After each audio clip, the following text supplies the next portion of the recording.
Hello दोस्तों, कैसे हो आप सब लोग? ठीक हो? मैं भी ठीक हूँ। आई होप आप सब अच्छे होंगे। तो गाइज, आप लोगों का स्वागत है आपका YouTube channel MKD academy study में। गाइज, तो आज मैं आपके लिए लेके आई हूँ आर्टिकल्स। मैं आज आपको इंग्लिश में आर्टिकल्स पढ़ाऊंगी। मैंने आपको अब तक टेंस और सब्जेक्ट अरेंजमेंट पढ़ा दिए हैं। तो गाइज, स्टार्ट करने से पहले मेरे चैनल को लाइक करें, शेयर करें, सब्सक्राइब करना ना भूलें। ओके गाइज, तो नोटबुक और पेन लेके बैठना ताकि साथ साथ नोट कर सको आर्टिकल्स।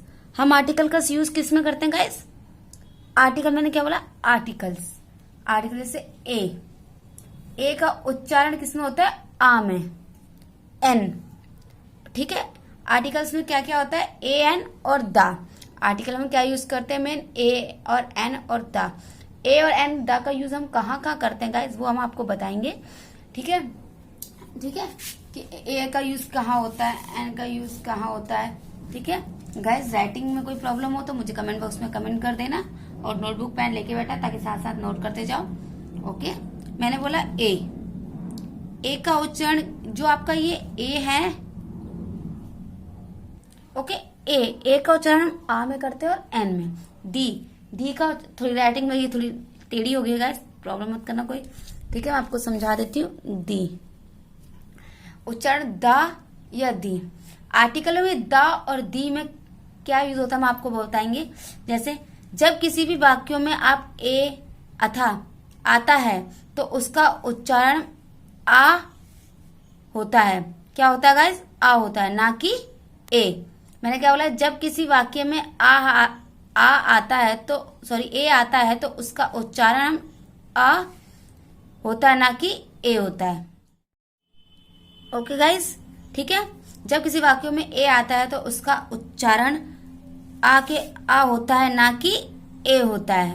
ठीक है, जैसे मैंने बोला दिस इज अ पेन।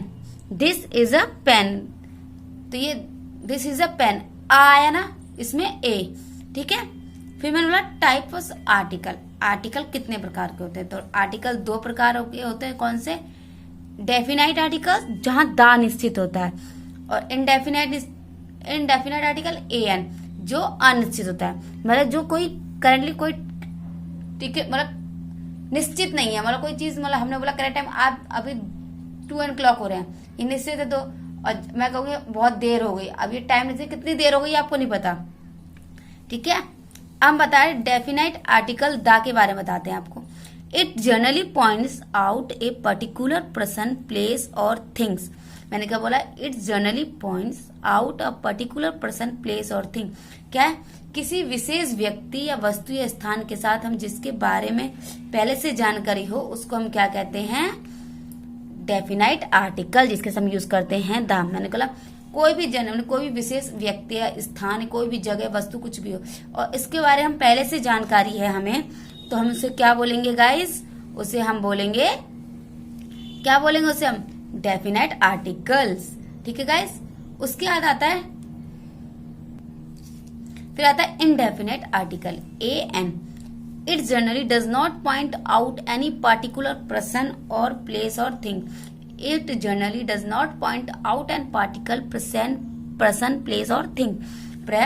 किसी ऐसे व्यक्ति या वस्तु या स्थान के साथ होता है जिसके बारे में पहले जानकारी आपको ना हो। मतलब ऐसा व्यक्ति, वस्तु या स्थान जिसकी जानकारी आपको पहले ना हो, तो इसको क्या कहते हैं गाइस? Indefinite articles. और इसके संग क्या यूज होता है गाइस? ए और एन। तो पॉइंट क्लियर है? आगे करते हैं। कहां पर ए और कहां पर एन यूज होता है? मैंने क्या बोला? Where to use a and where to use an. तो वॉवल तो आपने पढ़े ही होंगे। कौन कौन से होते हैं वॉवल? 5 वॉवल्स होते हैं, ए, ई, आई, ओ, यू। और बच्चे कुछ कॉन्सोनेंट व्यंजन कितने होते हैं? 21 जो बच जाते हैं, B, C, D, F, G, H, I, J, K, P, Q, R, S, T, W, X, Y, Z. ठीक है, ए, ई, आई को छोड़ के बच्चे कुछ आपके जो भी होते हैं वो होते हैं गाइस कॉन्सोनेंट, जिसे हम कहते हैं व्यंजन। ठीक है, जो हमारे वॉवल्स होते हैं गाइस वो स्वर होते हैं, जैसे हम कहते हैं ए, ई, आई। और जो ए, ई, आई के जो साउंड होते हैं वो कौन से होते हैं? आ, बड़ा, छोटा, छोटी, बड़ी, ऊ, ए, ई, उ, आ, अंगा, खन। ये क्या होते हैं? वॉवल के साउंड होते हैं। इससे हम क्या कहते हैं? पता कर पाते हैं कि कौन सा, किसके संग एन लगना है, किसके संग ए लगना है। ठीक है, फिर आपका गाइस है कॉन्सोनेंट व्यंजन, जिसे मैंने क, ख, ग, ड, ज, ज, ठ, ठ ठ ठ थ ध पा फा, जितने व्यंजन है का खा गया से ज्ञा से ज्ञानी तक, वो क्या होते हैं व्यंजन। ये साउंड कॉन्सोनेंट के हैं, ठीक है। इससे आप पता कर सकते हो इनके संग ए लगेगा कि एन, ये आप पता कर लो तो गाइस अपने आप पता कर सकते हो कि ए किसके साथ लगेंगे, एन किसके साथ लगेगा।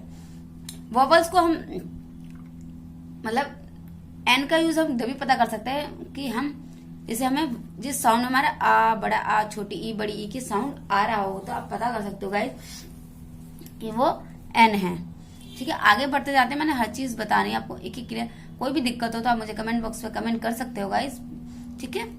आगे हमने बोला an, if the next word starts with the vowel sound, अगर अगले शब्द की शुरुआत स्वर की ध्वनि से है।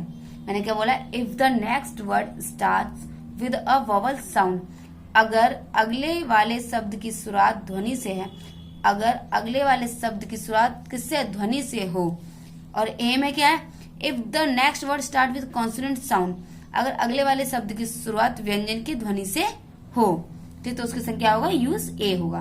जैसे a university, a university, you. अब आप मुझसे कह सकते हो कि सर मैम या सर क्या आप तो यूनिवर्सिटी आप कहते हैं, एन लगता है क्योंकि ये वॉवल होता है। क्यों, ए ई आई ओ यू, मैंने कहा था ना वॉवल्स होते हैं। इसे नहीं, कुछ वर्ड ऐसे होते हैं वो देखने में वॉवल्स होते हैं लेकिन उनके संग क्या लगता है, ए लगता है। और कुछ वर्ड ऐसे होते हैं देखने में जो कॉन्सोनेंट लगते हैं पर उनके संग क्या यूज होता है, एन।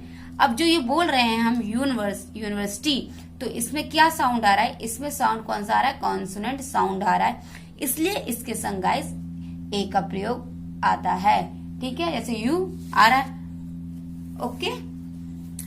भले ही यू का एक वॉवल स्वर है, मैंने बोला भले ही यू एक वॉवल स्वर है, लेकिन इस शब्द में वर्ड्स में ध्वनि या की है। किसकी ध्वनि है गाइस, या की है, जो कि एक कॉन्सोनेंट साउंड है, इसलिए से यूनिवर्सिटी के साथ हमने क्या लगाया है, ए लगाया है। अब आप कहते, मैंने बोला एन आवर, एन आवर। अब मैं आवर क्या हमारा कॉन्सोनेंट, लेकिन ध्वनि किसकी आ रही है, इसमें वॉवल, तो इसके संग क्या यूज होगा गाइस, एन। आवर के साथ एन क्यों, जबकि एच एक कॉन्सोनेंट व्यंजन है। ओके गाइस, क्लियर हुआ। क्योंकि क्या बोला, मैंने बोला आपसे क्या बोला था गाइस, मैंने अभी आवर सर एन क्यू, जबकि एस तो क्या आपका कॉन्सोनेंट है। तो हम बताते हैं क्योंकि यहाँ पर साउंड किसका है, वॉवल का, आ का साउंड है। जैसे कुछ एग्जांपल लिखे मैंने, अ बॉय कॉन्सोनेंट ब का, ए पेन, अ ऑनेस्ट वॉवल किसका, आ का, अ ईयर्स वॉवल साउंड है, ईयर साउंड किसका, या का, एमएलए इसमें वॉवल का साउंड है, यूनियन कॉन्सोनेंट का साउंड, ऑरेंज वॉवल का साउंड है, ठीक है। तो ये कुछ ऐसे वर्ड्स होते हैं जिससे आप साउंड से पता कर सकते हो इसमें ए लगेगा, एन। तो गॉट इट, सब लोग नोट्स करते जाना साथ साथ ताकि आपको कोई दिक्कत ना हो। फिर मैंने बोला गाइस आपसे the, if the next word start with the consonant sound, अगर अगले शब्द की शुरुआत स्वर से व्यंजन से है, स्वर के व्यंजन से हो, जैसे अ कॉन्सोनेंट साउंड से शुरू हो एन, ए लगेगा, और वॉवल साउंड से शुरू होगा तो क्या लगेगा, डी लगेगा। जैसे मैंने बोला दी वॉवल साउंड से लगता है, द कॉन्सोनेंट साउंड से शुरू होता है। जैसे the boy, the pen, the ear, the honest, the end, the house, the elephant. ये कुछ वर्ड्स बताए मैंने आपको, ये क्या कॉन्सोनेंट साउंड से और वॉवल साउंड से, जिससे आप पता चलता है कि दा लगेगा कि दी लगेगा। विद यूनिक पीपल ऑब्जेक्ट, मैंने क्या बोला, कुछ यूनिक, जैसे यूनिक लोग हों, वस्तु, कुछ वस्तु के साथ जो केवल एक है, जैसे the sun, the mount, the president, the sea, the sky, ये क्या सब एक ही चीज है। चार तो है नहीं, सूरज तो चार नहीं है, मून भी बेटा चार नहीं है, प्रेसिडेंट भी एक ही बनता है हमारा, सीईओ भी एक ही होता है, वर्ल्ड भी एक ही है, ठीक है। तो क्या बोला, जो यूनिक हो या कोई वस्तु है यूनिक, तो उसके संग क्या लगेगा गाइस, क्या लगेगा, दा लगेगा। With adjective referring to whole group of people, जो विशेषण के पूरे एक ग्रुप या जाति का बोध कराए, तो उसके संग क्या लगेगा, दी लगेगा। The old, the young, the rich, the poor, ठीक है, द ब्यूटीफुल। तो ये क्या गाइस, विशेषण। तो एडजेक्टिव्स के संग आप क्या लगाओगे, दा, जो किसी जाति का बोध आपको कराएगा। फिर आपका guys with famous building, museum, monuments, मतलब प्रसिद्ध भवन, संग्रहालय, स्मारकों, जैसे मैंने बोला था ताजमहल, द कुतुब, जो निश्चित है, the Qutub Minar, the Lal Qila, the Eiffel tower, the globes. ठीक है गाइस, ये क्या निश्चित है, तो इनके संग क्या होता है द का प्रयोग। With superlative degree of an adjective, ठीक है, highest, youngest, the most, the lowest, the oldest, the nearest. With ordinal number, क्रमवाचक संख्या, the last chapter, the first time, the third time member, the second ocean, the penultimate number. ठीक है guys, extra extra, ये सब क्या होंगे, इनकी संख्या क्या होगा, द का यूज होगा। मैंने बोला this with countries the names of which include kingdom, state, Republic. जैसे किसी बीच के किंगडम आ जाए, स्टेट्स आ जाए या रिपब्लिक आ जाए, the United state, the United kingdom, the Republic of Ireland. तो ये गाइस इसके संग क्या होगा, आपका द का यूज होगा। आप लोगों को समझ में आ रहा है ना गाइस, कोई दिक्कत तो नहीं है? कमेंट बॉक्स में कमेंट करके आप बताना, हम आपको उसका सोल्यूशन देंगे हम आपको। अब मैंने बोला the with countries that have a Plurals name, जिसके संग ऑलरेडी पहले से एस लगाओ, तो उसके संग भी गाइस द का, द नीदरलैंड, द फिलिप्स। ठीक है, तो उसके संग गाइस क्या द का ही यूज होगा। फिर मैंने बोला विद रिवर, कैनल्स, ओशियन। मैंने बोला विद रिवर, कैनल्स, ओशियन, नदी, सागरों या आदि के साथ, the Ganga, the Nile, the Antarctic, the Pacific. तो इनके संग क्या यूज होगा, द का। विद नेम ऑफ फैमिली, परिवार के नाम, the Rams, the Kans, the Tatas, the Guptas, the Jackson. ये क्या टाइटल के पीछे भी द का यूज होता है, परिवार के नामों के साथ। ओनली के पहले द का प्रयोग केवल जब तक वाक्यों के ओनली का मतलब हो इकलौता हो, जब वाक्यों का मतलब क्या हो, इकलौता हो। जैसे the only son, the only friend, the only batsman, the only person. Only के पहले द का प्रयोग केवल तब और जब वाक्य में ओनली का मतलब इकलौता हो, खाली अकेले के लिए होगा, तो हम आपके लिए कमा कर ओनली के संग द का यूज करेंगे। जैसे मैंने बोला बिफोर द वर्ड होल और आफ्टर द वर्ड ऑल। जब बिफोर पहले की बात करेगा तो आप उसके संग द होल लगाओगे, और जब बाद की बात करेगा तो गाइस उससे पहले आप ऑल लगाओगे। जैसे I wished the whole world और all the books are here. ठीक है, where not to use the, आप कहां पर प्रयोग नहीं कर सकते दा का। Before the name of disease, किसी बीमारी के संग, किसी लैंग्वेज से पहले, प्रॉपर नाउन में नहीं, क्योंकि प्रॉपर नाम जात क्या पता था, वस्तु प्रसंग के संग लगाया जाता है। Before the name of country, exception have already been taught. ठीक है, इन सब के संग आप क्या यूज नहीं कर सकते, दा का यूज नहीं। Before the words breakfast, lunch, dinner, इनके संग आप नहीं लगा सकते। बिफोर हॉस्पिटल, गॉड, स्कूल के संग, इनके संग आप दा का यूज नहीं कर सकते। द गॉड, द हॉस्पिटल तो बहुत सारे, एक जगह निश्चित तो है नहीं, बहुत सारे हॉस्पिटल्स इसलिए। ठीक है, ओके गाइस, कैसी लगी आपको मेरी क्लास, तो कमेंट बॉक्स पे कमेंट करके मुझे जरूर बताना, और मेरे चैनल को लाइक करना, शेयर करना, सब्सक्राइब करना, बेल आइकन दबाना ना भूले गाइस। ज्यादा से ज्यादा शेयर करें ताकि और लोग बच्चे पढ़ सके, इसका नॉलेज ले सके। और कोई भी दिक्कत हो या कोई भी कुछ भी समझ में ना आए आपको, तो मुझे कमेंट बॉक्स पे कमेंट करना, मैं आपको आपकी हेल्प करने के लिए हमेशा तत्पर रहती हूँ, तो आपको तुरंत उसका जवाब दिया जाएगा।